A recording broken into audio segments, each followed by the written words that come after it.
All right, hey everybody, and welcome back to another edition of What's This Wednesday here on the channel. And this week we have Ascending Madness, which, I will be transparent, was given to me for free by the folks over at Moxie Game Stuido. They got into contact with me a few months ago asking me if I'd like to try out their game, and I told them I would once it was available for purchase, because I didn't want to show off a game that they'd put some hard work into without people being able to purchase it. I didn't see the logic in showing off a product that nobody could buy yet. It wouldn't benefit you all if you wanted to play the game, and it definitely wouldn't benefit the game studio for having a product being shown that couldn't be purchased. So I waited until their launch day in order to play the game and upload it for the channel, so that way I could show all you what it's about. But Ascending Madness is a twin-stick shooter, which you can play with the controller or with the mouse and keyboard. I went with mouse and keyboard, and it's got a campaign and a challenge mode, 5 save slots for the campaign, and I believe it has 2 different challenge maps for you to do, the Mad Lab and the Snake Pit. But we're going to do the campaign on normal mode here, just because, you know, just getting a feel for the game. We're not going to go into Mad. I don't jump into hard difficulties unless I know the game type. But you start out playing as a character named Merrick, and Merrick has taken a contract on a renegade scientist who appears to have gone completely insane. While traveling to the far reaches of space, he slips into a deep dreamlike state, contemplating the hellacious lifestyle he leads. So you kind of start off inside of his dream, where I believe it's these 3 different entities are trying to contact him: the Devouring Mother, Chaos, and Nature. And I really do like this effect of kind of like that wispy kind of smoke, maybe skulls, but I definitely do enjoy that sort of style of effect coming off of the Devoured Mother right there. The Devouring Mother, sorry. I also like how each of the 3 faces are having perspective looking directly down at Merrick, who is standing right in the middle. It kind of gives you this feeling of unease that something might not be going your way necessarily, because it's never usually a good sign when 3 gigantic faces are looking at you. If you've seen the Neverending Story, you know that when 2 giant statues have faces looking in the middle, you probably shouldn't walk through the Oracle if your heart isn't pure. But yeah, so the color scheme in this first level is great. I love this kind of dark with black mixed with purple, and, you know, that teal color giving it a little bit of light. But I really do enjoy that, because it makes the light blue pop and the purples kind of shine. And I also like the dripping effects. They have these odd, weird, kind of slimy dripping effects, which sort of add to the feel of the game, because you have like these weird plants growing on the floors and the walls sometimes, with this kind of technological feel, but also sort of like a corrupted nature feel kind of it. So the theme is, the at least visual theme here in this first level is really well done. I like it. It's kind of a good draw into the game, especially with some of the weird, odd, maybe tendrils, maybe trees in the backgrounds that have runes. But you've got your standard move around, you know, aim with your mouse and click to fire, shoot the little flying skulls, which also have that same effect that the Devouring Mother has on the top of her head as well. She's got that kind of wispy flame, and so I really like how they have that with the like kind of little chattering mouths, which is funny to me. Those kind of things are funny to me because it dates back all the way to the Castlevania type days. But yeah, so it's your standard kind of wave-based twin-stick shooter where you'll go into an area and then you'll have to defend yourself while enemies keep spawning and defeating enemies. So you see all the souls you have inflicted pain upon, their indignation demands repayment. Carry on deeper into your subconscious to see what lies beneath. So these people are asking Merrick to kind of go into introspective, to kind of look into himself, to find out what he knows. I'm just kind of checking for secrets to see if they maybe placed any breakable walls or floors or anything around. The pickups in this game stand out very well. They are definitely pretty unique colors to everything else, so if there's ever anything you can interact with or pick up, it's going to look like you could touch it, which is a very good game design aspect. I very much enjoyed that, because a lot of times games won't necessarily make things you can pick up or touch look like they could be picked up or touched, and that's kind of a thing that usually gets on my nerves when playing a new game, is like, oh, I didn't know I could touch that because it looked bad, or it didn't look like I could interact with it. So having all of the enemies kind of have a little bit of a different feel, you know, to them, have like a little bit of a different outline or a little bit of a different animation or color scheme, really helps with notifying which things are to be shot and which things are just part of the environment.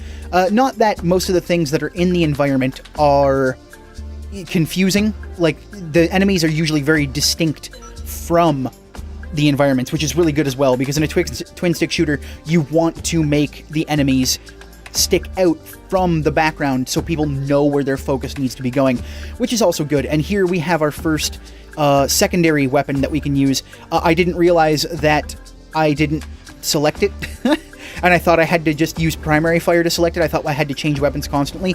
No, you actually have to right-click to shoot the weapon, which I will realize in a second here, and you'll start seeing me fire the red bullets, which are the flame-based machine gun.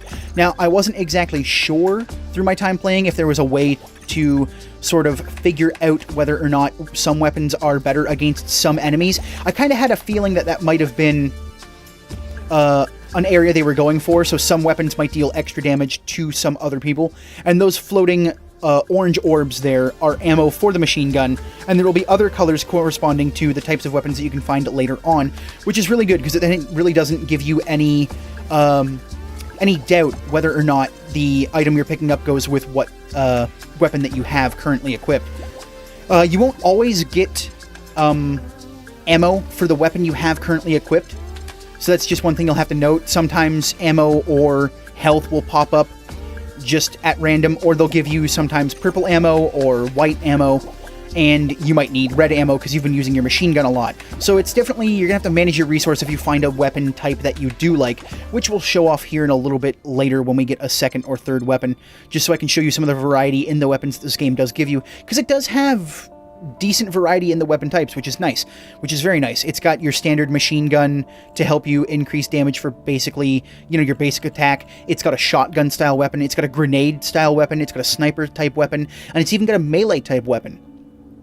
So there's a lot of good, useful things you can find. I wasn't sure if that was a bad thing because it was dripping, but it's actually a rune. You can collect runes, which are power-ups to your character, to Merrick, which this dash rune allows you to take like a short burst of speed if you press the spacebar or A on your controller.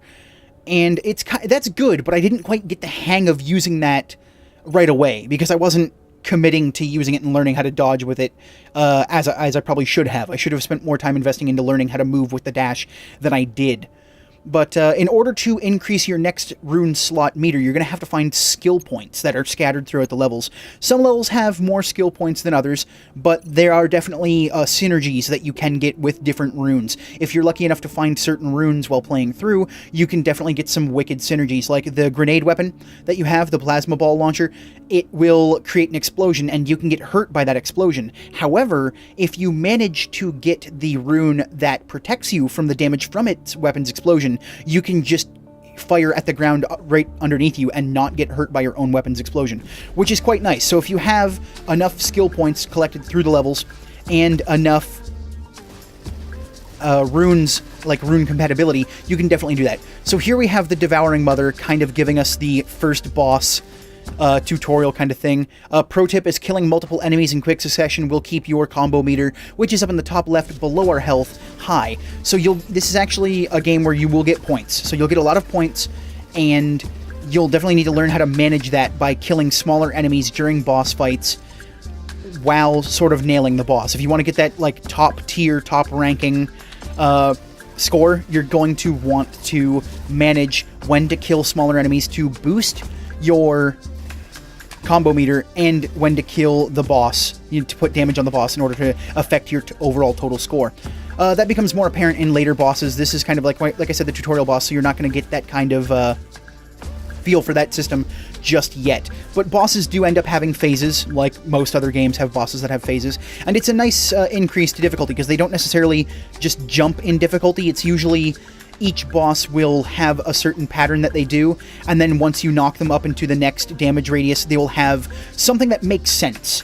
The way the bosses escalate all makes sense, which is good, because I don't like when games, especially with new developers, they'll make a boss have a completely new attack during a phase that necessarily wasn't hinted at, and I don't always like that, because it can throw people off. I didn't find the skill point in this level because I didn't explore enough, but it was here. And you do get a tier bonus, so the more points you get, the better you do, the more things you'll get. And so the next level is the cave trip. Tripping balls in a cave while hunting a deranged psychopathic scientist. What could go wrong? Many things can go wrong with that. So you now have, I believe you're now out of the tutorial, so you're now in the real world, kind of going with the actual story here. I was checking for secrets back here just in case. But one thing I wanted to comment on was that when you shoot an enemy down, a lot of times, it makes a bubble pop. And I'm not sure why they make the bubble pop noise. It kind of doesn't fit with the theme they've got going here, because they've got like this nice low droning heavy drum beat music for background stuff a lot of time, and then when you hit an enemy they pop like a bubble, and I'm not exactly sure why that is like that. It just seems a little odd to me that it would have such like an upbeat, because a bubble pop to me is a very happy sound, kind of like a boop, it's done, like you just witnessed a bubble, it's beautiful, and now it's gone. But it doesn't fit with the theme of the game, kind of, and I've got a few more. I'm going to try and keep the criticisms constructive, because there is really no point in me just complaining about things for complaining's sake. That will not help anyone. But the theme of the game definitely is, the visual theme of the game, I should specifically state this, because I have some other things to talk about with the sound theme of the game. And the visual theme of the game definitely sort of sticks together throughout the whole thing, but the sound theme doesn't necessarily go along with it. And you may be wondering what I mean by that, but it's kind of hard to explain in a way that, unless you experience it. So I'm going to try my best to explain it and then provide some examples. Basically, sometimes the music will shift in this game from what seems like heavy upbeat combat music while you're still fighting into just generic background music. And I think that's because in some areas of the game, enemies will still spawn, and you'll need a specific amount of enemies slain to unlock the door to the next area, but enemies have still spawned, and you'll still have to kill those enemies, but the music will change, letting you know that you can go away, so you can leave that area. So I don't necessarily know why the music doesn't persist through all enemy combats. So it would be nice that if there are still enemies around in the immediate zone that are after me, if the music would persist and not cut out while I'm still fighting. And here we go, we've got a pulverizer, a new weapon. It's an electric-based weapon, or a pulse-based weapon, if you will. And it is the shotgun-like weapon. It's my favorite weapon. I use it the most throughout my playthrough because it is that good. I like shotgun-based weapons, they're fun. And so, but back to the sound design. Once again, these bubble pop noises, I wasn't entirely sure. Some of them have crunches, and the crunches are good. The crunches fit very well with the theme, because it's kind of like this gritty, very gory type style. But then we also have this kind of psychedelic music here that's playing, which is, I was going to skip ahead to find, but luckily it came up during this battle. It doesn't necessarily feel like it belongs, because that weird wavy kind of effect that you had before coming into this combat area would have made this music fit. But with this color scheme and the tone that's been set now, that battle music doesn't quite suit what the game's trying to pull off. Not for me, anyway. So it's kind of like, I understand why they were using that type of music, and I understand, how it could fit. But I feel like the pieces aren't necessarily all together with that one, and it will take a little bit of work to just kind of make both sound theme and visual theme mix together. And here, if you find these these eye notifications, you'll get a little bit of points, and it'll give you a little bit of a story, or, yeah, I guess it is lore, background and lore. So right there was a pile of bones where you got a little limerick about a drunkski, a dude who liked his vodka or his alcohol. I said vodka because that was like vodka drunkinski from the old Little Mac, the old, not Little Mac game, but Punch-Out game with Little Mac. So I just thought that was a little funny thing, little Easter egg. Maybe that was an Easter egg, and if it was, that was great. But these are the skill points, the little wispy soul-like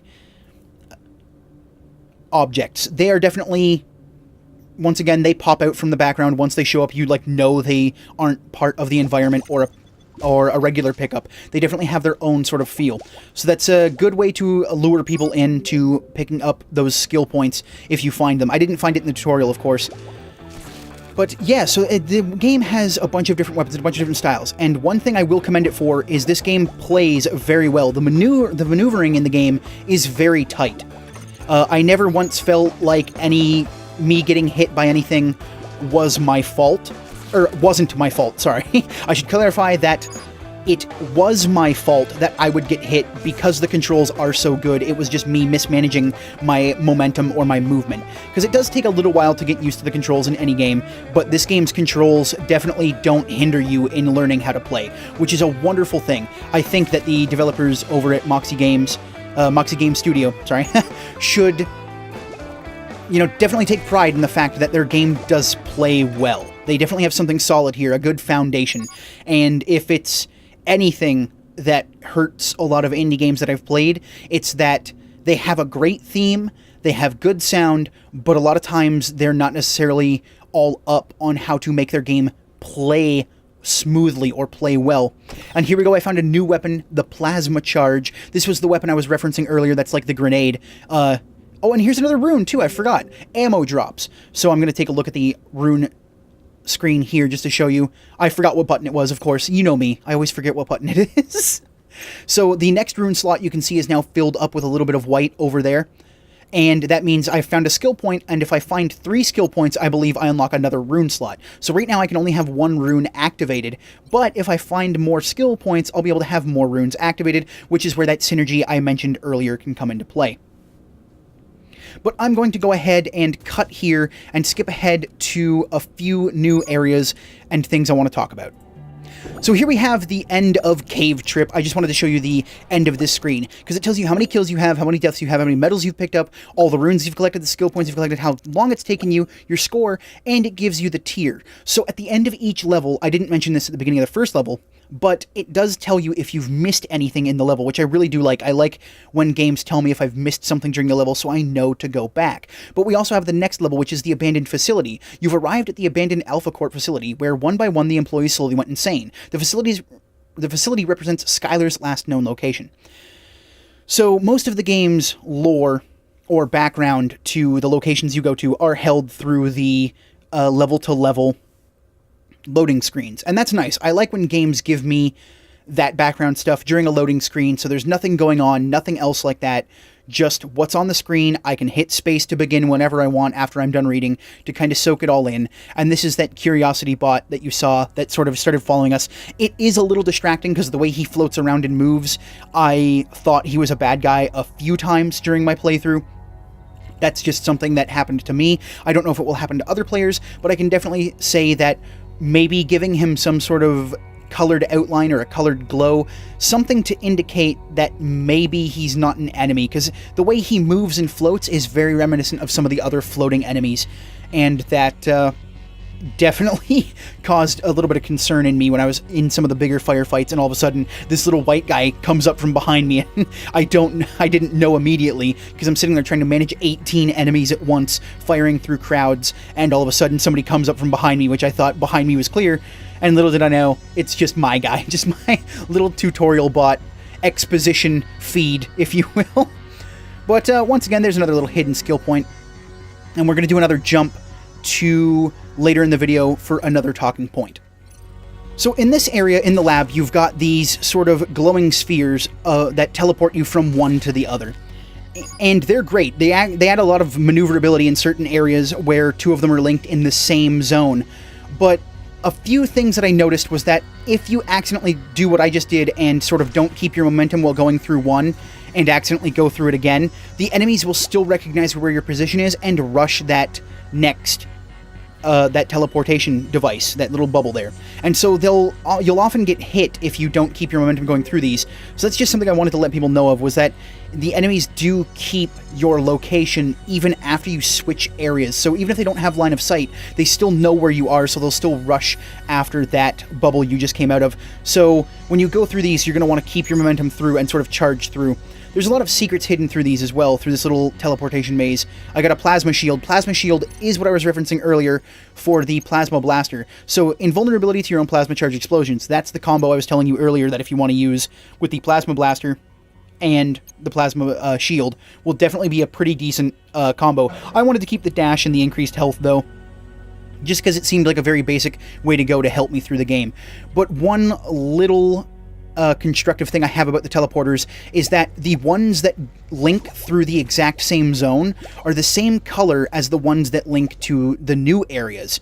So I was always a little wary about using them in some of the zones that were locked off for combat, where they would teleport me across the map in order to give me like some space or a better vantage point. So that was a little bit of a thing, as I never knew when I could actually trust these portals because they were both colored the same. Ones that connected two separate rooms, like these ones here, are colored the same as ones that are located in the same room. So I don't know, maybe if it's in their power to change the color a little bit, maybe make one, I don't know, like dark blue and this one light blue, whatever they choose to do with that. But a way to indicate which ones link to inside of the same room and which ones link to a new room outside of the one that you're currently in would be wonderful, just because, like I said before, I was never quite sure when to trust those portals. So if they want to have players sort of use them while in a specific room to gain better vantage points on their enemies, or use them for speed and maneuverability around areas where there's a lot of enemies in the fight chasing you around, that would be very helpful to players, especially in the earlier levels where you're just starting to explore these. I feel like that would be a great little addition to the game, just for a quality of life thing. It's not even about a gameplay issue or a control issue there. It's just about a little bit of a quality life nitpick, because once again, if I wasn't sure when to take a certain portal, I wouldn't have taken one. So I've skipped ahead to the jungle level here that has the water effects, because this was something I really did want to talk about, because I found it a little bit frustrating when playing the first time, and you'll see what I mean here in a moment. When going through this small cavern, I can't defend myself while going through the water. There is no weapon that I currently have that will allow me to strike enemies in the water. So as I was trying to go find and explore for secrets, I got bombarded by those few enemies, and I didn't quite know just yet that I couldn't defend myself in the water with the weapon I was using, or any weapons at all that I had at the time, and so it sort of backed me into a corner and I died. Now I could have fled, you know, in all honesty, that was up to me. I could have just fled, but I didn't know that at this moment I wasn't given a weapon that could fire through the water. And here I am actually trying to shoot through the water, and I just exploded myself with the bombs because they immediately hit the tile in front of you. I get where they wanted to kind of maybe increase the difficulty, like your weapons don't necessarily fire through water, but if there was going to be this large area of water, I feel like maybe there should have been the plasma sword or the flame sword later on that we'll get, that is uses the same ammo as the machine gun, that can shoot through the water, that has kind of like a direct melee attack in front of you. I believe that would have been better to have earlier on in this level. Maybe where that skill point is, that weapon could be, because I found myself having a lot of trouble maneuvering through this early part of this level, just learning that I couldn't shoot through the water, and it would have helped to have a weapon to help me defend against myself in the water, because there is a choke point coming up later in the level where it's a little bit of a maze, and you can't fire through anything, and there are swarms of enemies coming through at you, and there's pretty much nothing you can do about it, you know, except for take your time and hopefully enter the maze while there's a break in the enemies, because if the enemies see you, they're going to swarm you, and at that point there's nothing to do but run out or run through. And so, of course, my option was run through, because I'm pretty bullheaded. But I'm actually going to skip ahead here to that exact point, just to show you what I mean. So here we are. Here's the underwater maze area, and that was my fault. I got stuck on that rock. I'm going to take complete onus on that. But here I am trying to, like, dash through and find my way through, trying to just find my way through this maze, but every turn I go, there's a swarm of those little enemies. And I hit that guy. That's my fault. I'll own that every day.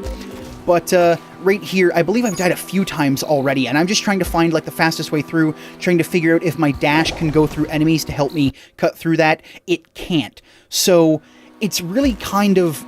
This was the most frustrated I was with the game right here, was the fact that I had nothing to defend myself in a maze, literally swarming with enemies that if I turned the wrong corner at the wrong time, I was pretty much dead, because I only get a few pixels of range in front of me with my weapons. Now, I don't know if this is a current bug. I don't know if some weapons are supposed to be able to fire through the water. I don't know if the dash is supposed to be able to make you invulnerable while through the water. I have no idea right now. but my constructive criticism for this level here is have the sword that you get later on in the level after you find it after this labyrinth, have it somewhere in the level beforehand, so that way if people do explore and find it, maybe have it like a little risk reward, like put it in a place like earlier, where the earlier skill point was, so if you want to go up there and risk dying by being swarmed, you will get the item that makes the level a bit easier, because through this area, it was, I mean, I just eventually, you know, went through like this, made it through by dashing, and I got lucky. But that's it. I felt like I got lucky. I didn't feel like my skill got me through that area. I felt like I had to get lucky to get through that area. I understand the waterfalls blocking projectiles and everything. That's good. I like that, because it also blocks enemy projectiles and you can use it to your advantage. However, when you're in the water, it's completely advantage to the enemy. And that's just something that got on my nerves, because there was really nothing that I felt I could do as a player. Maybe I missed a rune earlier. I don't know. I have missed a rune or two by this point, I believe. Maybe just one, and maybe there was something that allows me to shoot through the water that I missed. Who knows? But right now, I can definitely say that in my playthrough, I felt like there was nothing I could have done except get lucky to get through that water labyrinth. That's about it. And that's definitely something that I never want a player to feel when playing any game, is to feel like they had to get through by getting lucky. I mean, I understand that there are some times in a game where you get through something and you're like, wow, that was lucky. But it was never because of your lack of skill or that you just relied on getting lucky. It was because maybe, you know, something just happened, like you got a critical hit and were able to make it through, or you found a healing item just in time, right? That's, you know, because those things are there or happen by chance, but it also took skill for you to land your shot or, you know the map to find that healing point. So that's just something that sort of got me with this. Also, I ran right into those. I know these things swarm me every time, but I ran right into those. And I believe this is the area in where you find the sword, which is actually a pretty cool weapon. I don't use it at all, but I believe you actually need the dash. Oh no, this is another skill point. Okay. Never mind then. But I do believe you actually need to use the dash to get through here. So that's just a cool little thing, is if you didn't find the dash, which I think you should have, the game kind of handed it to you, that you definitely could have got it. But here I am deciding which kind of one I wanted to go to, so I picked the one that increases the ammo for the pulverizer, which is nice. I like the fact that there are runes to increase the capacity for weapons that you enjoy. That's a great thing. That it gives you more versatility to the weapons that you like to use, which is something I always love that games do, is providing more power to the player for customizing weapons that they like. Right, so if you wanted to go back through, if you knew there was an increase to the flame weapons, right, for the machine gun or the sword, and you wanted to go get that increase, you could, because that's encouraging you to play in the style in which you like, which is a great thing to have in a game. So that's another little commemoration or commendation I would like to pass on to the developers here. Just little things like that can really add flavor and a little bit of attention to games. Sometimes it's the little things that make a lot of noise for a lot of games.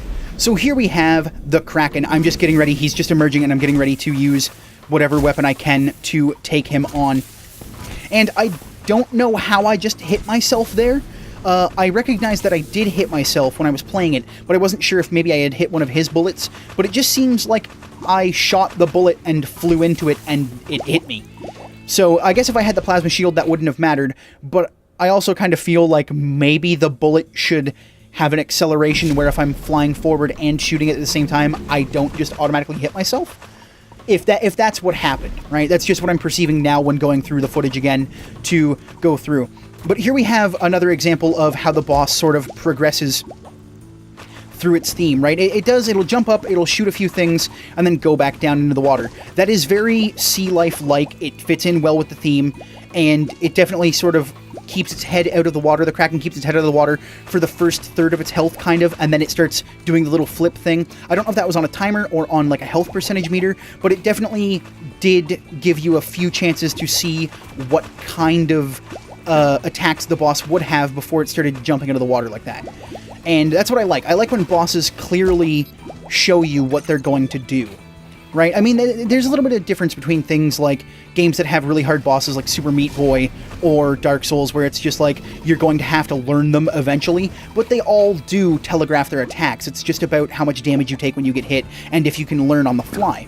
And so now, instead of getting like a completely new attack, the Kraken here switches up his tactics to staying completely under the water, and instead launching his attacks in a much wider arc, because I think he's got like a 180-degree attack radius now, while he's jumping through. So really, he makes his vulnerability stage only a little bit before he jumps, and that's good, right? Because he kept on theme with what the boss could have done, right? I had 8 deaths in the stage. I didn't find the rune, which is sad. I might go back and find the rune, because I like completion factor. But yeah, so I do like that aspect about the game. The bosses are good, they keep on theme, the controls feel amazingly tight and well. I never once felt like it was at my discretion that I was getting hit, or my fault that I was getting, sorry, it was at the game's fault that I was getting hit. I keep making that. But that is the end of the game, unfortunately. It is only 4 levels long, and it's really only a taste. Now, I've been given the price tag for the game, and the price tag was $9.99, so $10. Now, I'm not going to make any sort of comment on that, because this game is releasing into early access, and they have said that there's a lot of improvements coming out, and they actually did patch this game and make improvements since the original time they contacted me to play the game, which I thought was nice. So, you know, it showed a bit of progression that they are working on the game. It only took me 46 minutes to beat, but I'm going to do a little bit, I'm going to show off the challenge mode here while I go and prattle off the last little few thoughts I have about the game. But yes, so the game is $10. Whether you wish to go help support them or not is up to you. The links to all of their social media, their Twitter account, their Facebook account, and their Steam page for purchasing the game will all be down in the description below. So if you like the theme of the game, I love the theme of the game. I love the visual aesthetic, but the sound design sort of takes away from it. If I was to give any big criticism to the developers of the game, would be that your sound design needs to be more on theme with what your visuals are presenting. Because here's the thing, I get where all of your sound design choices were coming from. I get it, you wanted to go for the psychedelic sort of theme and everything, but you also need to remember that if there's no sort of link between what's on screen visually and what you're hearing in your ears, there's nothing that you can really put together in your own mind to fill that gap. You need to fill that gap for us, so that way when we hear something like a weird sandy beach theme, because there was some of the combat music in the jungle area that sounded like kind of like a wavy beach summer tune to me, and I didn't understand why that was there. It kind of took me out of the game.